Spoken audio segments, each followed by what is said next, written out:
Salve, salve rapaziada, muito bom dia, boa tarde, boa noite, seja lá a hora que você está acompanhando mais um vídeo aqui no canal Henrique Eck.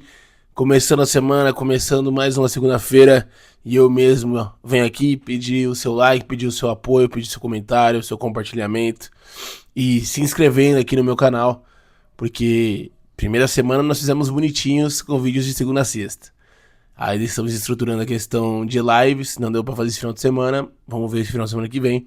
Mas já chegou segunda-feira de novo e nossos vídeos diários aqui estão de volta.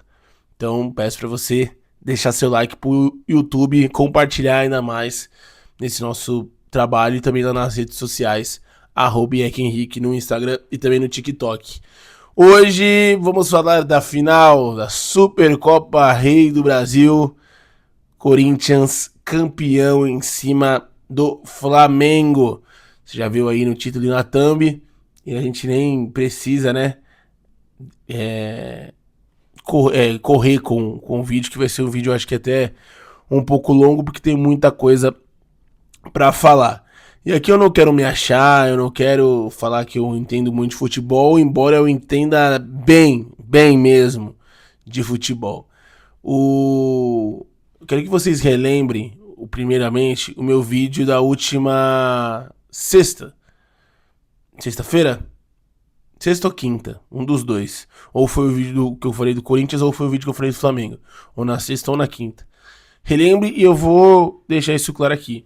Eu comentei que, na minha opinião, o torneio da Supercopa do Brasil não é um título que, nossa, meu, nem precisa vencer mais nada na temporada. É um título que não tem tanta relevância, na minha modesta opinião. Quem discorda, posso até respeitar, mas não vejo com tanta relevância.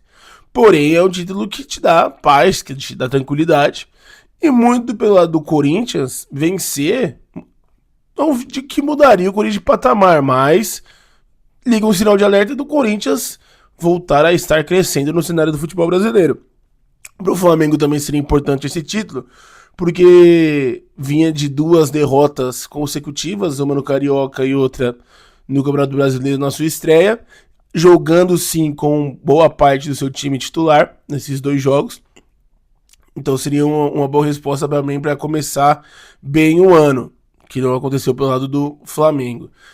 Então, só para deixar claro que eu ainda mantenho, tá, o meu posicionamento, que não é um título de grande relevância, mas é sim um título importante. Vamos começar com o vencedor aqui, o Corinthians, porque surpreendeu. Também no vídeo da quinta-feira eu comentei como que o Corinthians vai entrar em campo contra o Flamengo depois da derrota pro Bahia. Naquele dia eu comentei que o Corinthians jogou 15 minutos contra o Bahia, colocou o jogo no bolso 15 minutos, fez o gol, teve outra oportunidade com o Yuri Alberto, acabou perdendo e parou de jogar. O Bahia se reencontrou e, de fato, jogou muita bola. Naquele dia, no jogo do Bahia pro jogo de ontem, o Dorival fez apenas uma mudança, que foi a saída do Garro e a entrada do André.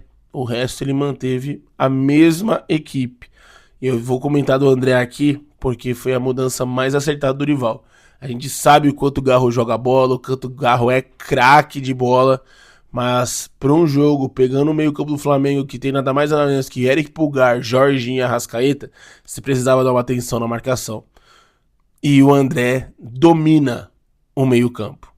É um garoto que, todo mundo fala do Bidon, e eu vou comentar dele também daqui a pouco. Todo mundo fala que o Bidon tem que ser vendido por valores estratosféricos, ser a maior venda da base do Corinthians, não sei o que. Mas eu acho que o André tem tudo para quebrar esse recorde. O André, já falei também aqui, que me lembra muito Paulinho, me lembra muito Elias, só que ele só tem 19 anos. Ou seja, ele tem ainda um espaço de projeção muito maior do que os dois. E ele marca, ele é volante marcador melhor que os dois. Ele tem as características de Paulinho e Elias, com ainda um poder de marcação, dadas as devidas proporções, parecido com o de Ralf e Christian. Então, é um jogador bem completo e tem uma projeção gigantesca na carreira. O que ele jogou ontem, como eu disse, são 3 meias da equipe do Flamengo que seriam titulares em qualquer lugar do mundo, não só do futebol brasileiro. Se esses caras vão pra Europa, eles são titulares na Europa. Se esses caras vão pra América do Norte, se esses caras vão pra Ásia, pra África, qualquer lugar do mundo, esses três são titulares dos times. E o André, não vou falar que sozinho, mas em boa parte, sozinho, ele conseguiu colocar o meio-campo do Flamengo no bolso no primeiro tempo. O Corinthians ontem fez uma partida defensivamente que há muito tempo a gente não via. Sempre a gente comentava que o Corinthians tem um time titular, mas quem decide é os caras da frente. Quem decide é Yuri Memphis. Mas ontem a gente achou um pilar no meio-campo que foi gigante, que é esse garoto André. Corinthians foi a campo com Hugo Souza, Mateuzinho, Gabriel Paulista, que já assumiu a posição de titular nesse time do Corinthians, sacou o André Ramalho, fez gol ontem, chorou, se emocionou, porque ele é torcedor do clube, baita partida também do Gabriel, Gustavo Henrique, que pelo alto não passa nada, e Matheus Bidu. Ranielli, André, Carrilho, Bidon, Memphis e Yui. Time muito parecido com o que foi na final da Copa do Brasil. A única diferença foi o Martinez no lugar do André naquele dia. E claro, do André Ramalho no Gabriel Paulista, que ainda não tinha chego. Então, a espinha dorsal do Corinthians não muda muito. E eu esqueci de falar uma coisa do André, porque eu falei do Martinez agora. E relembrei. Outro vídeo, isso aí tá no começo do ano. Acho que um dos primeiros vídeos que a gente fez em 2026 aqui no canal. Sobre a saída do Maicon. Na verdade, o Maicon também jogou a final. Acho que jogou no lugar do Ranieri, se eu não estou enganado. Da Copa do Brasil, tô dizendo. No vídeo que a gente falou da saída do Maicon, eu comentei. Eu não renovaria com o Maicon. Embora o Corinthians estava querendo renovar com ele, eu, modéstia à parte, não renovaria com o Maicon. Porque ele tiraria o espaço do André. O André tem essa projeção de carreira e a insistência, né, a permanência do Maicon acabaria atrapalhando a sequência que o garoto precisava ter. E a não vinda do Martinez ainda, né, ainda de férias, ainda curtindo a Venezuela, também atrapalharia o André. E com certeza absoluta, se o Martinez está apto para o jogo de ontem, o Dorival teria optado por ele e não pelo garoto. E olha como o mundo do futebol, a gente tem que aproveitar as oportunidades, né? E o garoto tá aproveitando essas oportunidades que a vida deu para ele e fazendo uma baita de uma partida. Outro jogador que até já citei e quero falar aqui é sobre Breno Bidon. O Bidon, se no começo do ano ele estava valendo 22 milhões, depois da final da Copa do Brasil ele já estava valendo uns 30. Depois de ontem, esse menino vale no mínimo 37 milhões de euros para sair do Corinthians. Não tenha dúvida.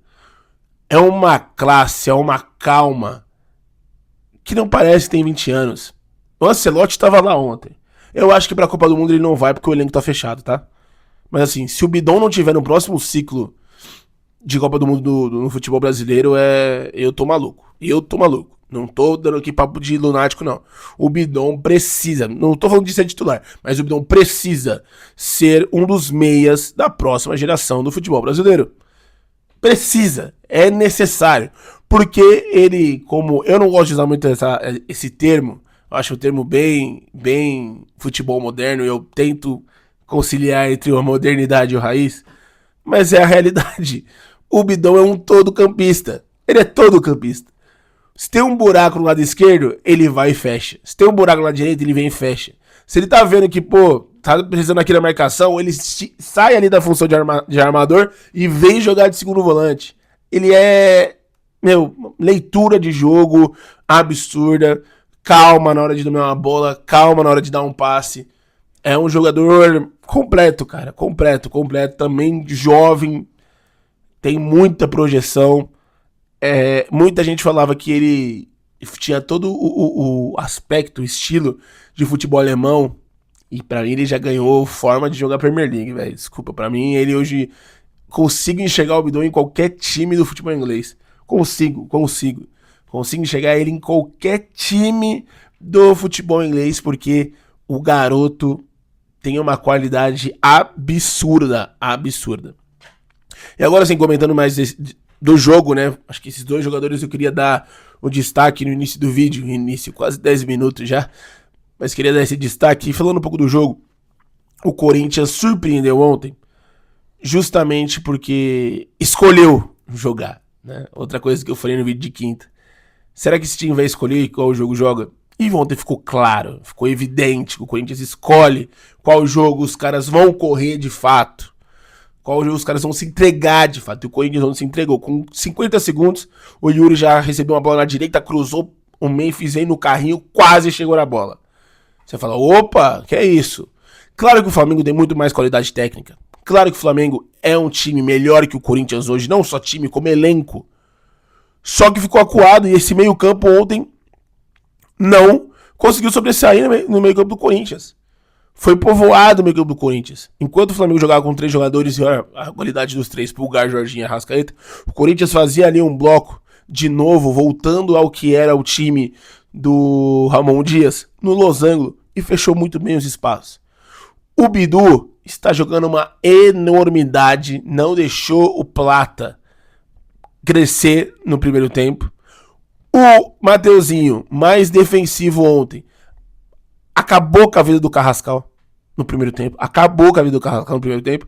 E o Pedro, paralisado no meio de 2 zagueiros. E é o que eu falei, no alto ninguém ganha do Gustavo Henrique hoje. No alto, ele é um primor. E o Pedro até teve 2 chances de girar o corpo, bater fraco.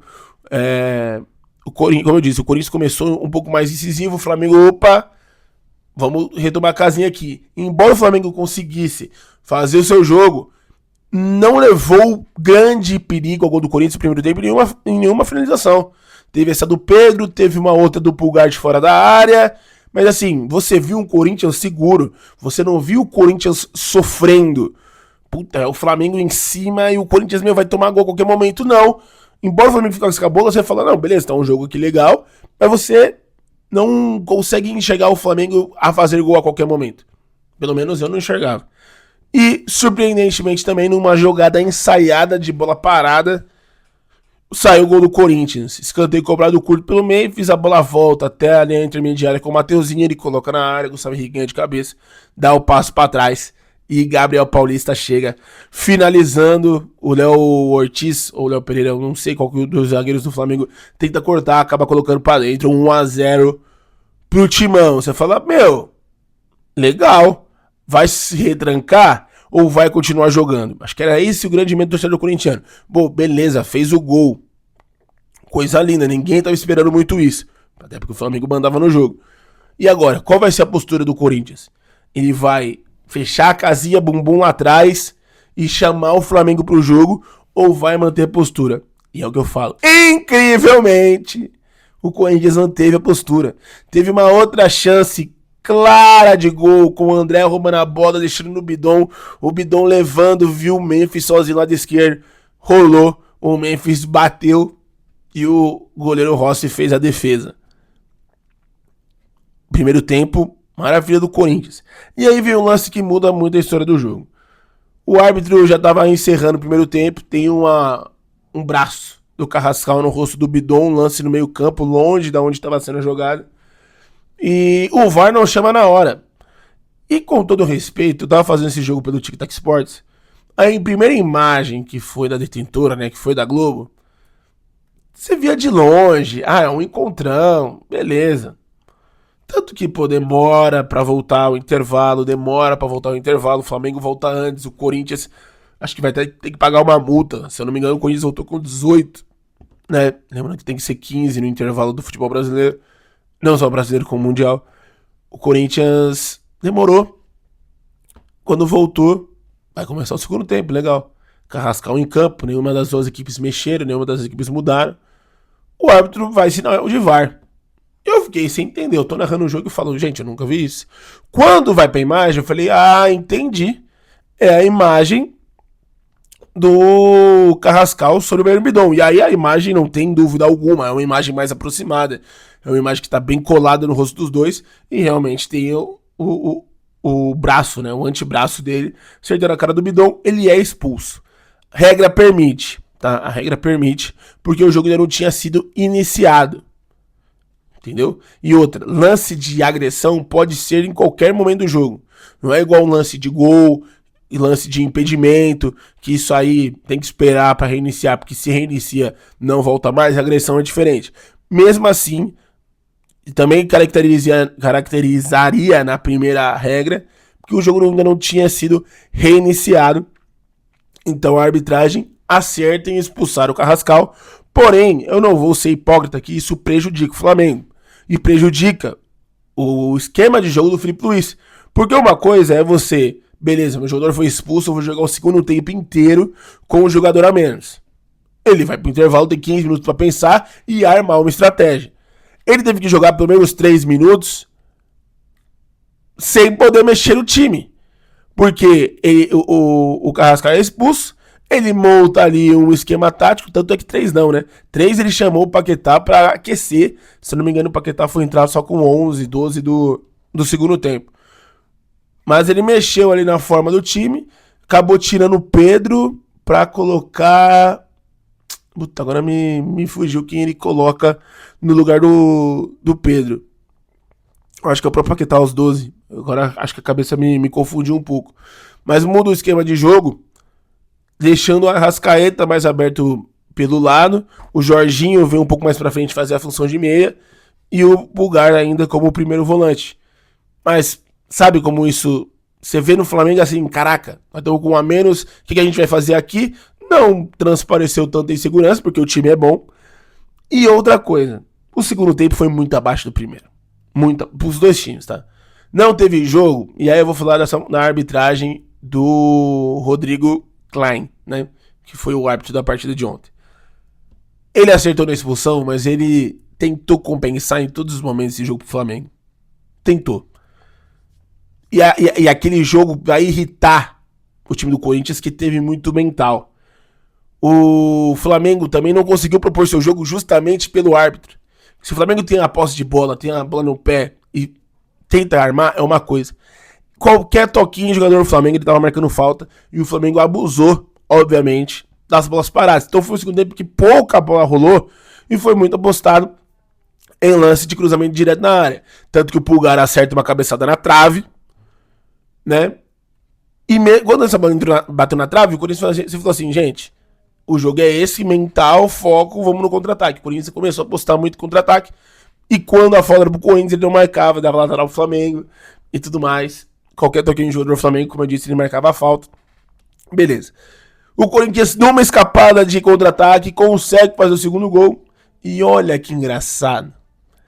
O VAR não está funcionando, gente de Deus. A gente elogiou bastante aqui a nova postura do presidente Amir Chaud, né, no futebol brasileiro. As mudanças que ele vem fazendo, as mudanças do calendário, que foram positivas, embora a gente ainda tá batendo um pouco de cabeça porque é o primeiro ano. A proposta que acabou não sendo executada na primeira rodada, e eu acho que vai vir só depois da Copa, do impedimento semiautomático. A arbitragem agora ser profissional, né, vai começar a profissionalização dos árbitros. Tudo isso são ações que, pô, tem que se aplaudir. Mas numa final em Brasília, com as duas maiores torcidas do planeta, o VAR ter uma queda de energia é algo absurdo, cara. Não pode acontecer. Não pode acontecer. E eu vou te falar, o gol do Memphis Depay, ele é inconclusivo. Eu não vou falar que errou, acertou, porque tinha que se traçar das linhas, porque se o Yuri está impedido, é meio pé pra frente, é meio tronco pra frente. Foi literalmente no limite. Eu, a olho nu, né, eu acho que tá impedido. Eu acho que foi acertado. Mas assim, você vê outra imagem, você vê outro momento de passe, aconteceu, era legal. Ia ter que ser traçado bem no momento que o Bidu faz o cruzamento, né? Tinha que ter ido pro VAR. E é uma pena a gente ainda depender tanto dessa questão de traçar as linhas. Porque se tem um impedimento do sistema automático, eu acho que seria mais rápido. E claro que ia demandar internet, ia demandar energia elétrica e tudo mais. Porém, você tem mais agilidade. E essa aí demorou um pouquinho pra primeiro avisarem que tava sem VAR. E segundo, pra anularem o gol. Então, coisa que não pode acontecer. Foi uma pena, uma mancha, não vou negar. Foi uma pequena mancha nessa final da Supercopa do Brasil. E depois do gol, o Flamengo vem no desespero, de novo apostando em bola parada, apostando em bola aérea, aí entra o Paquetá no lugar, não lembro de quem. O Paquetá virou praticamente o centroavante desse time do Flamengo. O Flamengo começou a jogar, quando tirou o Pedro sem centroavante, depois entrou o Bruno Henrique, mas o Bruno Henrique entrou também pelo lado. Tem o cruzamento e a bola do jogo tá no pé do novo camisa 20, da maior contratação do Flamengo da história do futebol brasileiro em matéria financeira. E ele chuta por cima. Chuta por cima, a bola tava teoricamente fácil. E ali eu acho que o Corinthians falou, de hoje a gente não perde. E na última bola do jogo, o André Ramalho, que havia entrado no lugar do Gabriel Paulista, que sentiu, tira a bola de cabeça, o Caio Sérgio entra no lugar do Memphis, toca de calcanhar. E o Yuri Alberto erra a cavadinha. Tá todo mundo falando, ele chapelou o goleiro. Foi lindo, foi bonito. De fato, ele errou a cavadinha, acabou dando o chapéu. Mas a intenção dele não era dar o chapéu. Ele tentou a cavadinha, acabou sendo fraca. Ele chapela o goleiro, toca de cabeça, faz o gol, a arbitragem anula. Era o último lance do jogo, o Corinthians já seria campeão, porque tava faltando 10 segundos pra acabar o jogo. Toca de cabeça, faz o gol, não vale, dei aquela brochada e depois o ápice, aí o VAR volta a funcionar. O gol é confirmado, o juiz acaba o jogo, festa linda em Brasília. E pra fechar o vídeo, festa linda em Brasília. 184 ônibus da torcida do Corinthians saíram de São Paulo e foram pro Rio de Janeiro. Mais ou menos 50 pessoas em cada ônibus, que significa 9.500 torcedores do Timão. Você pega, e eu conheço, no mínimo, eu, Henrique Eck, conheço pelo menos 20 pessoas que foram até o Rio de Janeiro de carro. Até o Rio de Janeiro não, desculpa, até Brasília, de carro. Eu conheço gente que foi de avião. E não só as pessoas que eu conheço, foram 35 mil. O estádio estava de fato dividido. 35 mil para cada lado. Só que a diferença, ontem ficou clara, de como é torcedor. O Flamengo pode ter mais torcida que o Corinthians em matéria de números. Mas em matéria de amor, em matéria de paixão, eu sei que é difícil a gente querer comparar isso. Mas não tem igual o Corinthians. Não existe igual o Corinthians. Eu vou te explicar o porquê. O Flamengo, todo mundo bem ganha torcida terceirizada e tal. Independente de ser terceirizado ou não. Eu não nego que eu sou corintiano, mas tenho também minha torcida pelo Santo André. Às vezes o cara mora em Recife, torce pro Flamengo e torce também pro Fortaleza. Qual é o problema disso? Quem disse que o nosso coração tem espaço para apenas um amor? Eu não vou ser hipócrita nessa questão. Mas o torcedor corintiano, ele de fato torce só para o Corinthians. Ele tem um jeito de tratar grandes jogos que é uma loucura. É de fato uma doideira. E ontem ficou tão nítido e evidente porque você só escutou a torcida do Corinthians cantar. A provocação vem, a zoeira vem, porque o Flamengo, quando tá bem, quando tá vencendo, você escuta a torcida do Flamengo. Mas o Flamengo, quando tá perdendo, quando o jogo não tá legal pro lado dele, a torcida do Flamengo não canta. E aí vem a provocação de torcida de teatro, torcida terceirizada e tudo mais. O Corinthians ontem, independente de fosse o resultado, a festa que a Gaviões, Estopim, Pavilhão 9, Camisa 12, Macabra, todas as torcidas organizadas fizeram, tendo ação na entrada do jogo, tendo ação no primeiro tempo, tendo ação na volta do intervalo, tendo ação no segundo tempo. Foi uma aula de arquibancada. E embora o som da torcida do Corinthians ficou bem baixo na detentora, você pega qualquer imagem no Instagram, você vê que o som era diferente. Não adianta tentar atacar a torcida do Corinthians, porque vão cantar mais alto. Então, o torcedor também merece. E eu até vi um vídeo do Kaká Catalão, torcedor corintiano, e ele falou uma verdade. Alguns vão pra torcer, a torcida do Corinthians vai pra trabalhar. A torcida do Corinthians é o 12º jogador e trabalhou de uma maneira fantástica ontem. Fantástica. E a volta, filho, a volta não vai ser triste não, a volta vai ser feliz. Eu vi gente que ficou em Brasília e só vai voltar terça-feira. Galera que trabalha home office tem essa questão, né? Que consegue trabalhar de lá ainda nesses primeiros dias, porque a descarga de adrenalina foi gigantesca. E eu vou encerrar o vídeo falando o que eu comentei no começo. Não é um título que, meu Deus, mudou o patamar, mas é um título importante. E sim, cravo o Corinthians como um time que a gente pode esperar coisas grandes nesse ano. Vai ser uma dificuldade enorme? Vai ser uma dificuldade enorme. O Corinthians é o favorito agora, depois de ganhar esse título? Não, não é favorito. Mas dá pra esperar coisa maior. Dá. Isso dá.